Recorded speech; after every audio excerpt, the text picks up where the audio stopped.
नमस्कार। कंठामृत जी YouTube channel में एक बार पुनः आपका स्वागत है।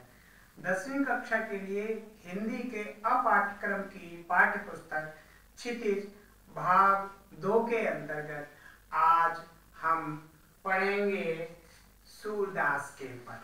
अब तक हमने इस पाठ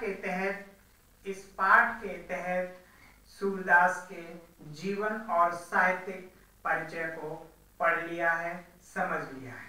अब हम आते हैं सूरदास के पदों पर। सबसे पहले देखते हैं कि सूरदास के पदों में ऊपरी तौर पर क्या क्या बातें शामिल की गई हैं, उनकी क्या क्या विशेषताएं हैं। शिल्प पक्ष की दृष्टि से देखें तो सूरदास के पद गेय हैं। गेय का अर्थ हुआ गाने योग्य, गाने योग्य।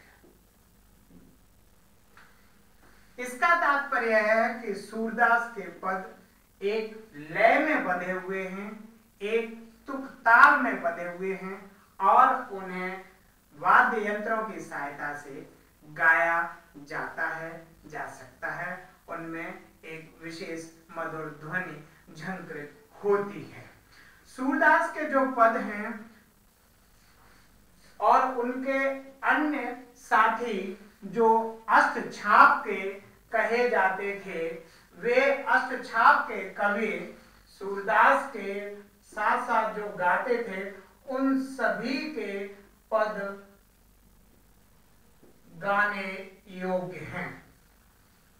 चूंकि सूरदास श्रीनाथ जी के मंदिर में भजन कीर्तन किया करते थे, उनके साथी भी भजन कीर्तन किया करते थे। यह भजन कीर्तन 24 घंटे 8 प्रहर चला करता था। एक प्रहर में 3 घंटा औसतन माना जाता है, तो 8 प्रहर चला करता था। बारी बारी से सभी लोग गाते थे और इस तरह 24 घंटे में जिस तरह का वातावरण प्रकृति सृजित करती है, रचना करती है, उसी के अनुरूप ये अष्टछाप के कवि भी गाते थे। इसलिए आप देखेंगे कि इन कवियों के जो गायन की शैलियां हैं, वह शैली भी समय के अनुसार, ऋतु के अनुसार अलग अलग हैं। देखें, ये जो शैलियां हैं गाने की, इन्हें राग कहते हैं। क्या कहते हैं? राग। राग राग का मतलब हुआ सारे गामा पा धा नी सा। यानी ये जो हमारे 7 राग हैं, इन्हीं 7 रागों का घटता बढ़ता क्रम, और इन्हीं राग रागनियों में बंधे हुए हैं सूरदास और उनके अन्य साथी कवियों के पद। आप पहले पद पर अगर दृष्टिपात करें, पहले पद पर अगर दृष्टिपात करें, ऊधों तुम हो अति बड़ भागी, ऊधों तुम हो अति बड़ भागी, तो पहला पद राग मलार में है। राग मलार, इसे मलार भी कहते हैं। राग मलार। राग मलार वर्षा ऋतु के समय गाया जाने वाला राग है। मीराबाई इस राग के लिए प्रसिद्ध थीं। इस पद में गोपियों की उद्धव से शिकायत है कि तुम्हें कभी स्नेह प्राप्त ही नहीं हुआ, तुम्हें तो स्नेह कोई छू तक नहीं गया है। वहीं आगे दूसरा जो पद है जो प्रारंभ होता है, मन की मन ही माज रही, मन की मन ही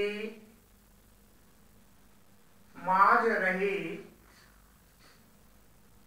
इस पद की अंतिम पंक्ति में है मरजाद न लही, मरजाद न लही।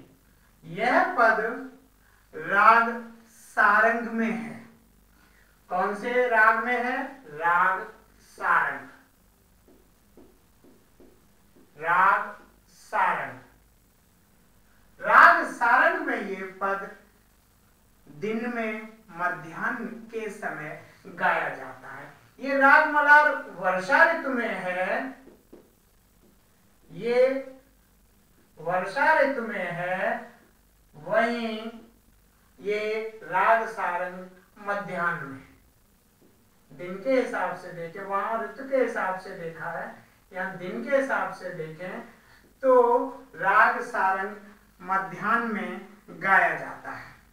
तीसरा जो पद है आपके पाठ्यक्रम में वह है हमारे, हमारे हरे, हारिल की लकड़ी, हमारे हर हारिल की लकड़ी। और अंतिम पंक्ति है इसकी जिनके मन चकरी, जिनके मन चकरी, जिनके मन चकरी। ये पद भी राग सारंग में है, ये पद भी राग सारंग में है। कौन से राग में है? सारंग राग में है। और यह भी दिन के समय मध्याह्न में गाया जाता है। आप ध्यान देंगे कि दूसरे पद में गोपियां स्वीकार करती हैं कि उनके मन की इच्छाएं मन में ही दबी की दबी रह गईं। वहीं तीसरे पद में गोपियां, जो राग सारंग में तीसरा पद गाया है, उसमें गोपियां योग साधना पद्धति को, योग को कड़वी ककड़ी कह देती हैं। कैसी ककड़ी कह देती हैं? कड़वी ककड़ी। इसका मतलब बेकार की चीज, इसे हजम नहीं किया जा सकता, इसे अंदर निगला नहीं जा सकता। वहीं आप ये देखें चौथा पद, चौथा पद क्या है इनका? देखें, हरे हैं राजनीति पढ़ाए, हरे हैं राजनीति पढ़े आए, हरे हैं राजनीति पढ़े आए। अंतिम पंक्ति इस पद की प्रजा न जाए सताए, न जाए सताए, न जाए सताए। ये है अंतिम पंक्ति। तो ये जो चौथा पद है आपके पाठ्यक्रम में सूरदास वाले पाठ के तहत, इसमें जो राग शामिल किया है वह राग नट है, नट। अब तक आप समझे होंगे राग मलार, राग सारंग, राग सारंग, राग नट। इसका मतलब रागों की जो विभेद हैं वे कई हैं। आमतौर पर यह माना जाता है कि रागों के जो प्रकार या भेद हैं, सारे गमा, इन सब का कहीं पर 5 राग, कहीं 7 राग, कहीं जो इससे कम, इनके कम ज्यादा आरोह, कहीं कहीं अवरोह, इन सबसे जो तारतम्य बनता है, गणितीय रूप से इनकी संख्या 484 मानी जाती है। पर प्रचलित राग जो हैं उनकी संख्या, जो बहुत प्रचलित यानी लोकप्रिय राग हैं, उनकी संख्या 150 मानी जाती है। ये रागों की संख्या लिखी है हमने रागों की संख्या के आधार पर हम उन्हें जो बहुत प्रचलित है उन्हें 150 के आसपास, जो अब आप समझ गए होंगे कि राग मलार, राग सारंग, राग नट बहुत प्रचलित राग हैं।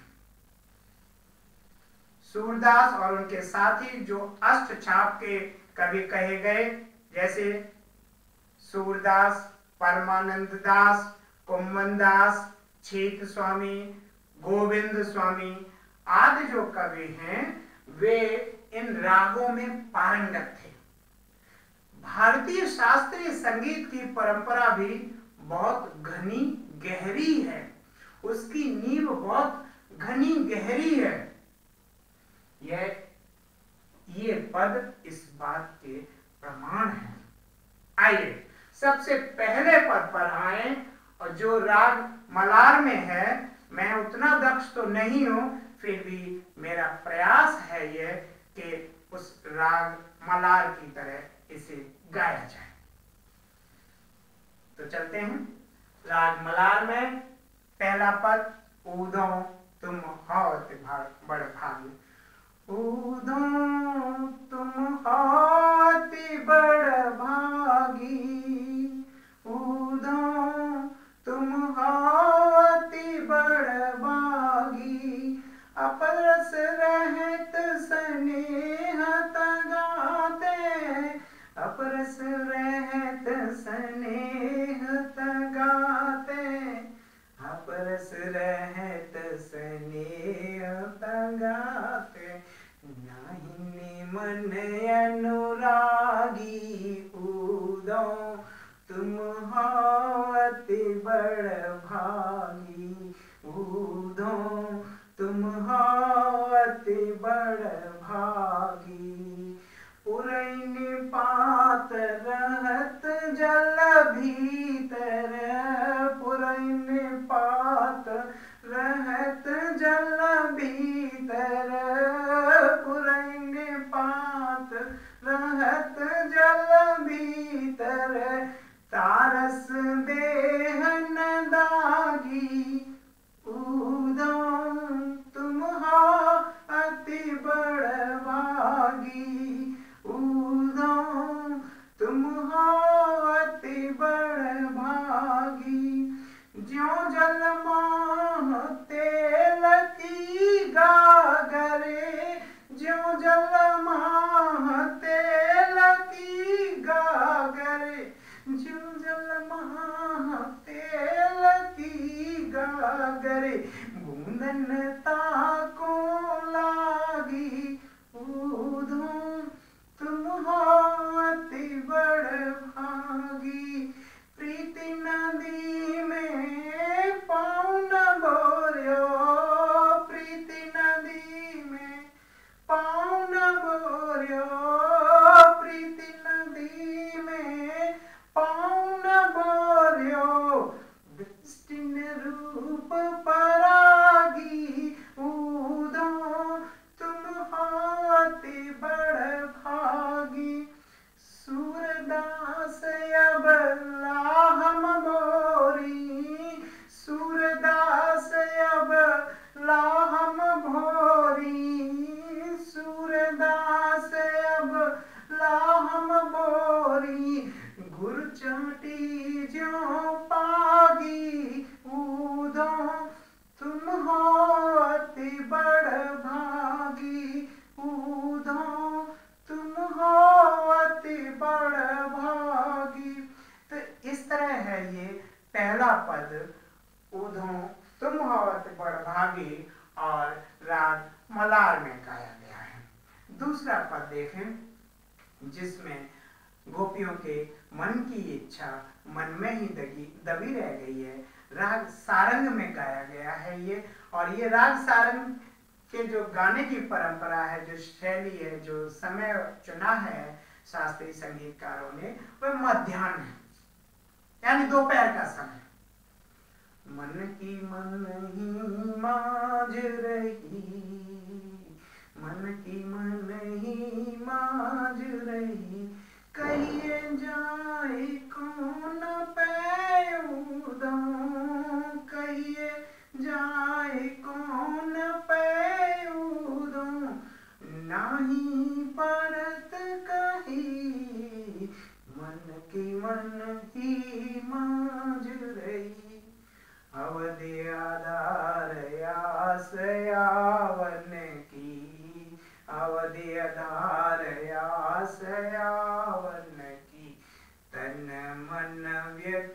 सही उदों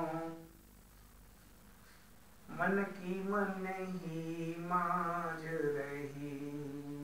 अब इन जोग संदेश ने सुने सुने, अब इन जोग संदेश ने सुने सुने, विरहिनी विरह दही मन की मन ही माज रही।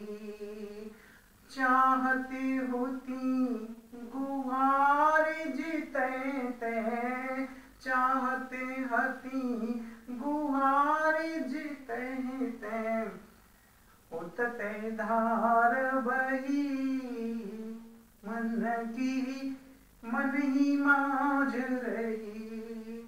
सूरदास अब धीर धरे क्यों, सूरदास अब धीर धरे क्यों, मर्यादा न लही मन की मन ही माज रही, मन की मन ही माज रही।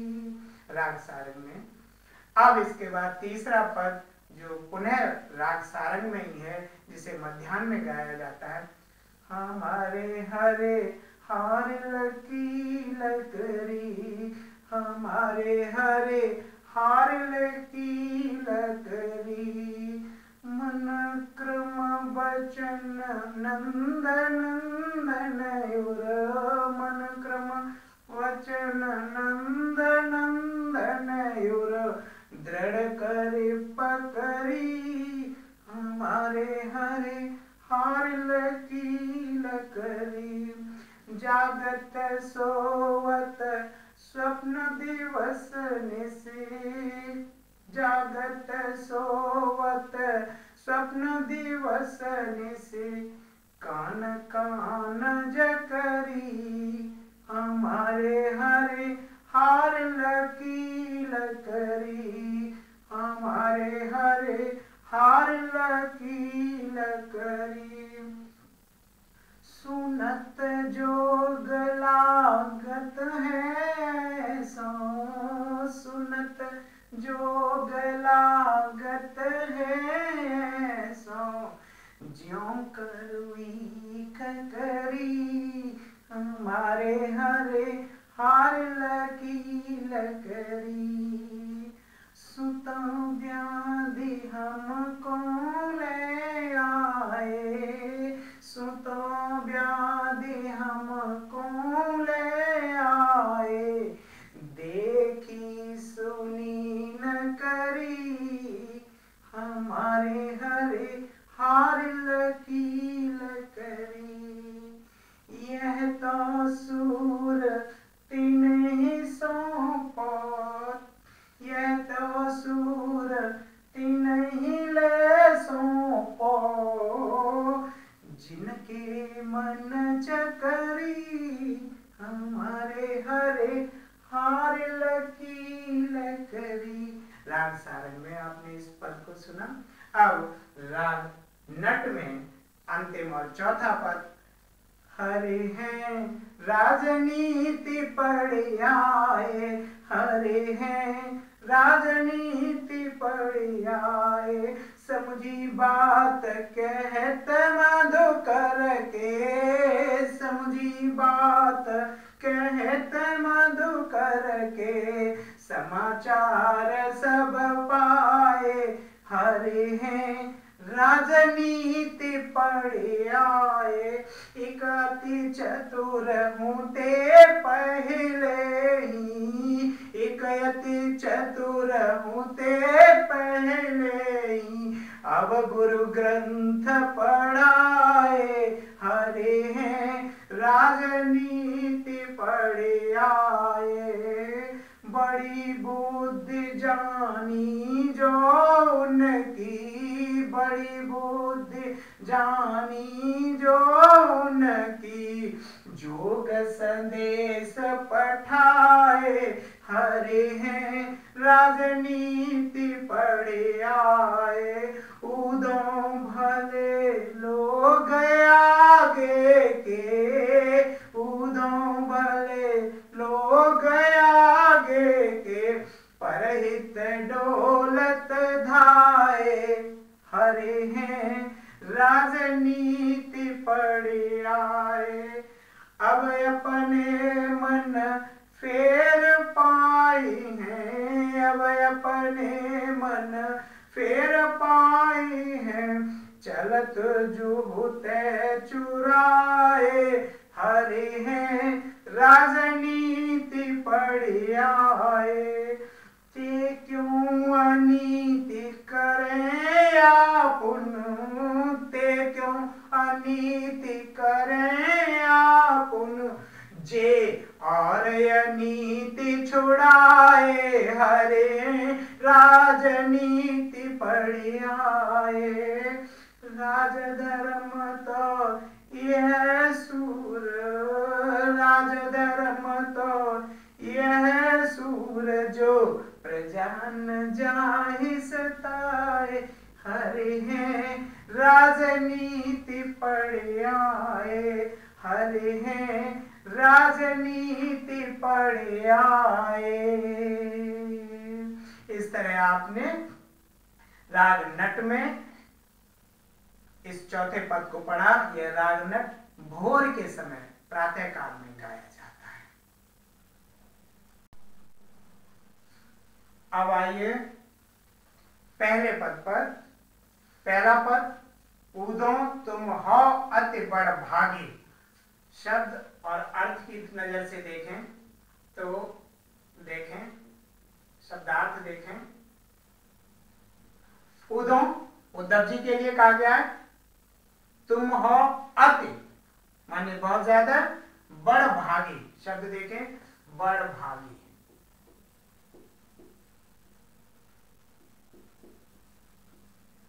बड़ भागी का अर्थ है, बड़ माने बड़े, भागी माने भाग्यवान, बहुत भाग्यवान, बहुत भाग्यवान। और इस बड़ के भी आगे अति शब्द लगाए तो बहुत बहुत भाग्यवान, अति बड़ भागी, बहुत बहुत भाग्यवान। आप संकेत के लिए ऐसा कर लें, ये ठीक नहीं है लिखने का तरीका, लेकिन संकेत कर लीजिए। अपरस रहत स्नेह तदात, अपरस, अपरस, और उपसर्ग लगा हुआ है और शब्द इस तरह से अस्पर्श। इसका मतलब हुआ बिना छुए,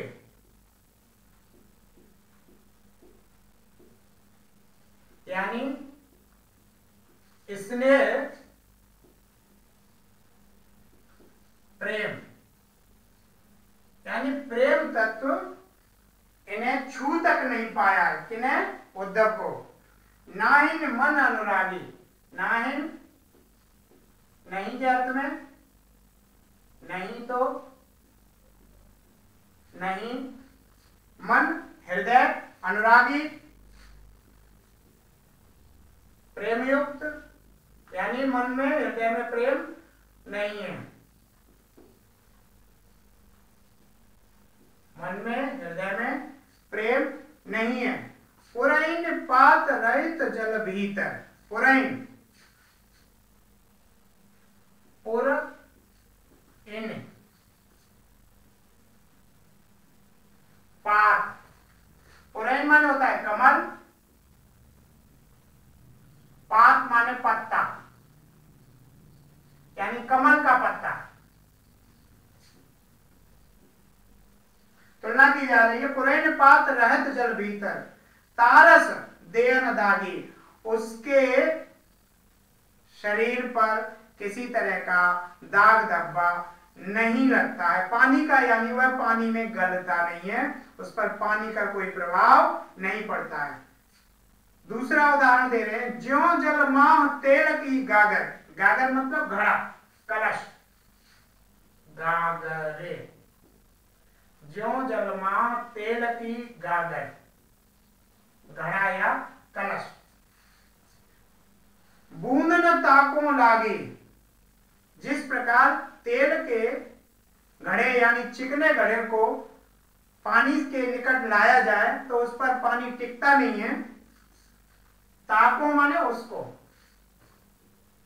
ताको उसको, बूंद न ताको लागे, यानी उसको बूंद चिपट नहीं पाती है, बूंद उससे चिपक नहीं पाती है। प्रीत नदी में पांव न बोरियो, प्रीत नदी, प्रेम रूपी नदी में पांव, पैर, पांव पैर। ब्रजभाषा में है ये पद बोरियो, डुबाया, बोरियो, बोरियो मतलब डुबाया, डुबोया।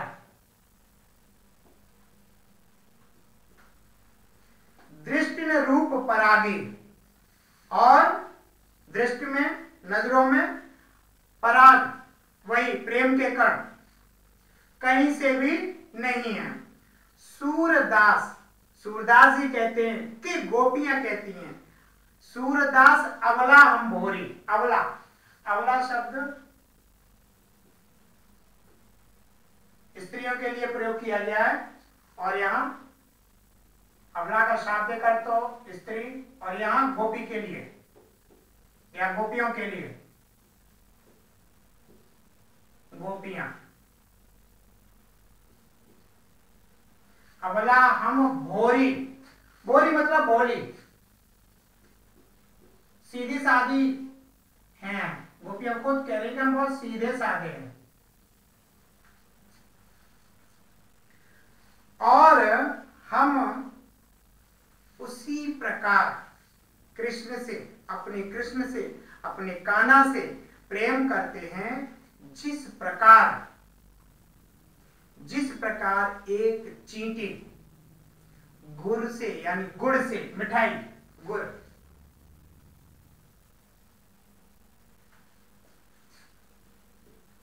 मिठाई,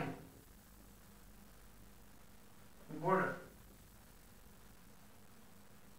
गन्ने के रस से जो पदार्थ बनाया जाता है उसकी बात हो रही है। गुड़ चाटी जो पागी, पागी पके होने के अर्थ में जिस प्रकार, या चिपके रहने के अर्थ में, पागी लिपटे रहने के अर्थ में, लिपटे रहने के अर्थ में। तो यहां उद्धव की ओर संकेत किया है कि तुम बड़े भाग्यशाली हो, तुम्हें प्रेम तत्व ने छुआ तक नहीं है, तुम्हारे मन में भी कोई किसी तरह का आकर्षण नहीं है, अनुराग नहीं है। यह वैसे ही है जैसे कमल का पत्ता पानी में रहते हुए भी उस पर कोई दाग नहीं लगता है। दूसरे, यह वैसे ही है जैसे चिकने घड़े पर पानी टिकता नहीं है। हे उद्धव, तुमने प्रेम नदी में, प्रेम रूपी नदी में कभी पैर नहीं डुबोया है, और नहीं तुम्हारी दृष्टि उधर गई है। और हम गोपियां तो सीधी सादी भोली भाली गोपियां हैं, हम तो उसी प्रकार कृष्ण के प्रेम में डूबी हुई हैं जिस प्रकार गुड़ से चींटियां चिपकी रहती हैं। इस प्रथम पद में कुछ विशेष बातें देखेंगे। शब्द प्रयोग किया गया है, तुम हो अति बड़ भागी। तो अति बड़ भागी कहने में एक तिरस्कार का भाव है। दरअसल यहां इसका अर्थ अभागे होने से है। इसी पद की तीसरी और चौथी पंक्ति में उपमा अलंकार है और प्रीति नदी में रूपक अलंकार है। गुड़ और चाटी की भांति चिपट जाने में श्री कृष्ण के प्रति गोपियों के प्रेम भाव की व्यंजना हुई है, इसमें भी उपमा है। इस तरह ये पद व्याख्या पूरी हुई। दूसरा पद, मन की मन ही माज रही। मन की मन मर्यादा न रही। मर्यादा न लही। इस पद में आप देखिएगा, छोटा सा पद है, राग सारंग में जो मध्याह्न में गाया जाता है। मन की यानी हृदय की, मन मतलब हृदय, माज मध्य, शब्दार्थ देख लेंगे, शब्दार्थ देखेंगे। माज यानी भीतर, मन की मन में ही रह रही, भीतर या मध्य। कहिए जाए कौन पै, पै, पै मतलब पर, पै मतलब पर, या से के अर्थ में है, किससे कहें। ना ही परत कही, किसी से कही नहीं जाती, किसी से कहना मुश्किल है। अवध आधार आस है आवन की, एक निश्चित अवध समय, अवध मतलब समय। आस आशा, आशा। आवन की आने की, आवन आना।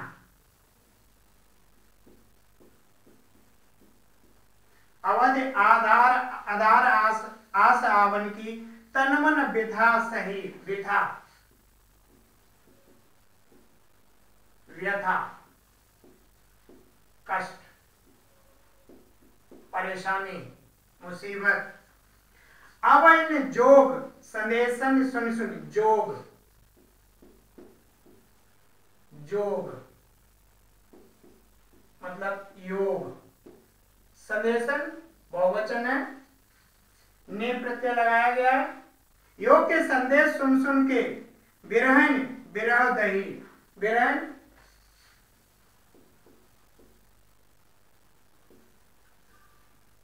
अर्थात गोपियां, विरह ब्रेकअप, विरहन विरह दही, दही दर्द होना, जलना। तीन प्रकार की अग्नियां मानी जाती हैं।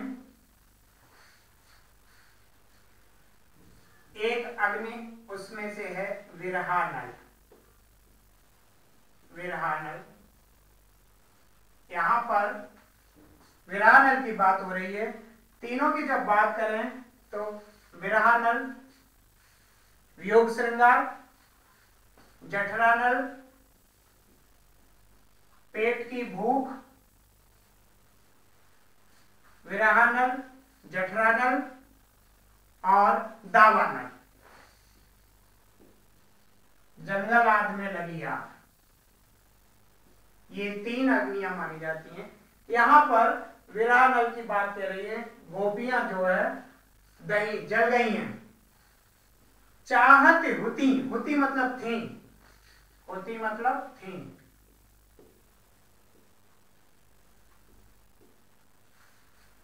गुहार जितैंत, गुहार प्रार्थना या कृपा के अर्थ में है। जितह जिधर, तैं से जिधर से।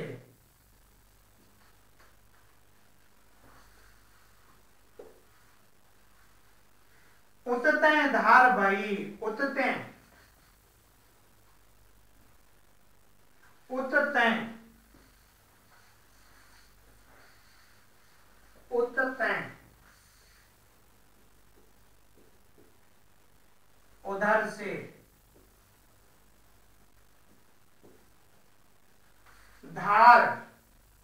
बही, बही माने बहना, धार, धारा, लगातार, अनवरत।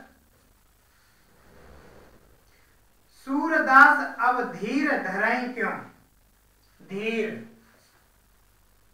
धैर्य,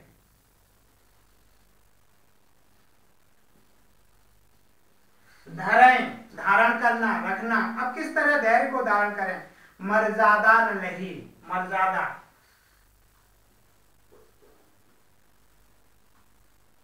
मर्यादा, न लही, लही माने बचना, न लही, लही शेष के अर्थ में है, बचने के अर्थ में, या न रही, यानी गोपियां कहती हैं कि हमारे मन की बात मन में ही रह गई, हम अपने प्रेम की बात को उनसे अर्थात श्री कृष्ण से कह भी नहीं पाए। अब हम कहें भी तो किससे कहें, उन्होंने मुझे आश्वासन दिया था कि हम वापस जल्दी आएंगे, पर वे नहीं आए और हम इस पीड़ा में जले जा रहे हैं। ये योग संदेश सुन सुन के उद्धव ज्ञान और योग का संदेश लेकर आए थे। विरहन विरहदयी, जो पहले से विरहणी थी और तेज जलने लगी, चाहते होती गुहार जगह। उद्धव श्री कृष्ण के पास से आए थे और उधर से श्री कृष्ण के मीठे संदेशों को सुनने की अपेक्षा रख रही थी गोपियां, ताकि उन्हें शांति मिल सके। लेकिन ऐसी कृपा नहीं हुई गोपियों के ऊपर, ऊपर से कुछ और ही हुआ। अब धीर धरें क्यों, गोपियां किस प्रकार धीर, सूरदास जी कहते हैं कि गोपियां कैसे धैर्य को धार, मर्यादा न नहीं, एक हो तो गयो श्याम से। अब उनका एक जो मन था वो श्याम के साथ चला गया था, अब वह मन किसी दूसरे के साथ नहीं था, और जो कुछ मर्यादा थी वह उनके साथ थी, उनके साथ रहने में थी, अब वह शेष नहीं थी। धन्यवाद। हमारे YouTube चैनल को कंठामृत जी को सब्सक्राइब करिए, लाइक करिए, शेयर करिए, और अगले 2 पद और कुछ प्रश्न अभ्यास तीसरे भाग में